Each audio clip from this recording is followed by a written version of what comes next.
Let's do this. And we're back on the air with Colbertradio.com. We hope everybody's enjoying it. Hell, people are actually listening. Anyway, we got an audience. That's counting the people in the room. Oh, okay. Okay, all right. They must have a sensor. So we have David here. David Galloway, he's got a joke for us here. Anytime we get over one person, we get excited. Yeah. Or scared. This is just a real quick story, and we can kind of revert back to the military a little bit. All right. I'm a former Marine. Oh. You go, boy. I was going to join the Marines, but I scored too high in the test. One was a Marine, another was a soldier, another was a sailor.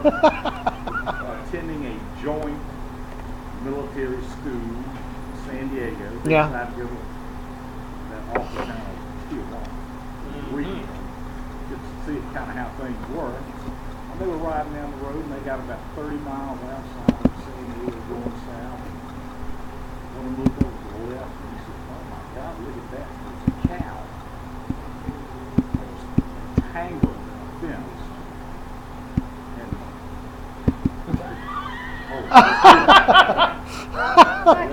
And the wife came over. It's not amplifying his voice. It's only making it easier over His the microphone is off. He's just going to have to speak. No, his mic's on, but right. It's only for the people on the fence. I could hear you before. Can you hear me now? We're good. Okay. We're good. And there was a cow that was over on the right side, and the soldier looked over there and said, "He has a gun." He said, "I wish that was Gina Lola British. She's tangled up in this fence." Me too. And so they rode down the road about 30 or 40 more miles, and they saw another cow on the left side that was entangled in a fence. And the Marine said, "Ooh, if that were only Angelina Jolie." Yeah. So about 50 miles further on down the road, it was kind of getting dark. They were on daylight savings. They got back to Friday afternoon. And there were like 3 pigs that were entangled in a barbed wire fence. The sailor looked over there and said, "Oh God, I just wish it was dark." Oh, sir, you are not getting away with that one. No, you sit down and you listen to the next military joke. Go ahead, have a seat. No, it's okay. That reminds me of a joke. Go ahead, Lance. I got a military joke to follow that one. That was bad. Those must have been Clemson sailors. Yeah, that's right. Clemson sailors. Clemson sailors. This there was a Frenchman, an Englishman, and a Polish guy all having dinner together with their wives, and dinner was going along real well, and the French guy looks over at his wife and says, "Could you pass the sugar?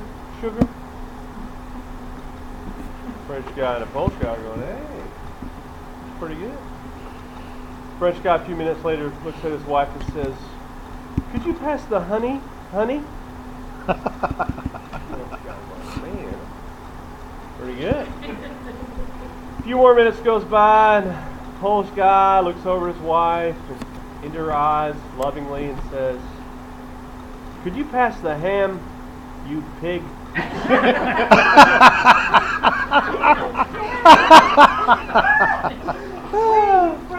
All right, Clemson. You do not want to know. He's from the Lower East Side of Monk's Corner. He's got he actually does stand up. There is no way I'm going to let that joke stand about the sailors. So, the war is on now. So, at one of those combined, military festivals or whatever, all the bands are playing. It's a big tattoo, and it's a big review of all the armed forces, and a helicopter goes flying overhead, and the sailor looks up and goes, "Look, it's a helo." And one of the soldiers looks up and goes, No, that's a helicopter. And the guy from the Air Force goes, No, that's a whirlybird. The Marine goes, That's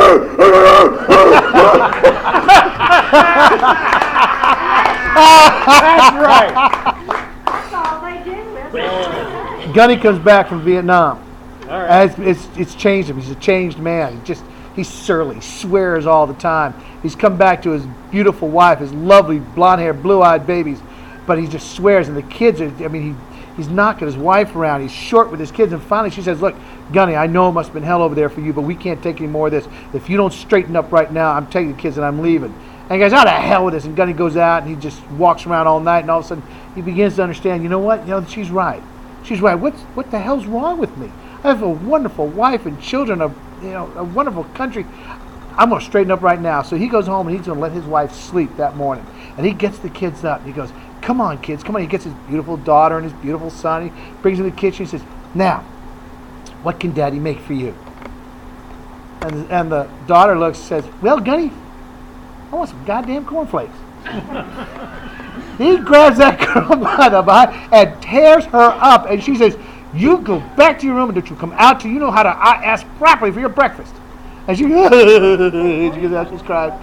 And then he turns to his son and goes, son, what can Daddy make for you? He says, I don't know, but I sure as hell don't want any of those goddamn cornflakes.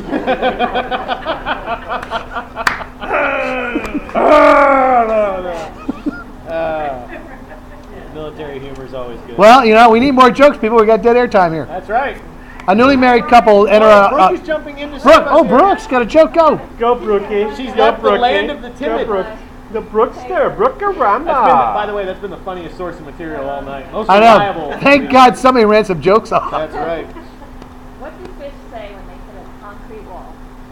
Oh. I don't know. Damn.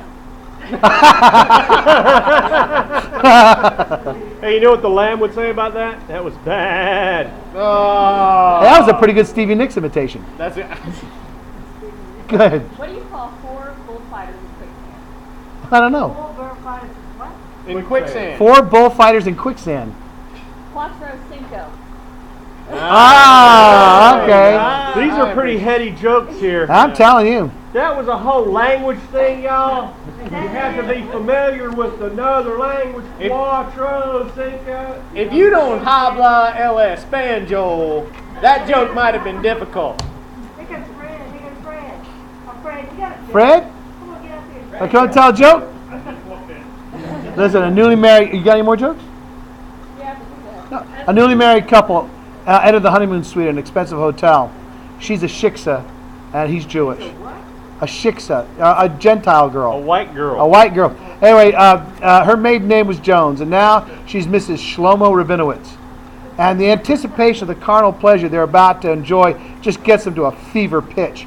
And brusquely he takes his virgin in his arms, and he begins to shower her with kisses. And she holds up her hands against his heaving and furry chest and cries out, "Be Gentile with me." Oh, Lord. But he says, "No, now I shall ravish you," he ejaculated. And just like sex, that's the end. You know, when you have to tell them when the punchline. I actually wrote that joke. That's pretty good. Don't tell anybody else that. AmazingJokes.com. Maybe you should Am I- start blaming these jokes on me. I know, it should. Is there something you want me to do with this in particular? Go to the website. You need a I need new material? Yes. So thanks. Hey, Yes, you do. it's amazing. Hey, you might want to actually try comedy. John, what do you call that operation to get your tonsils removed? Oh, I don't know. What do you call it? tonsillectomy. That's right. What about when you get your appendix done? What Appendectomy. do you call it when a woman gets a sex change operation? That'd be a slip. What? Appendectomy. Oh, nice. We had 2 good answers. All right. We'll be right back with Colbertradio.com. Next segment will be our last joke segment.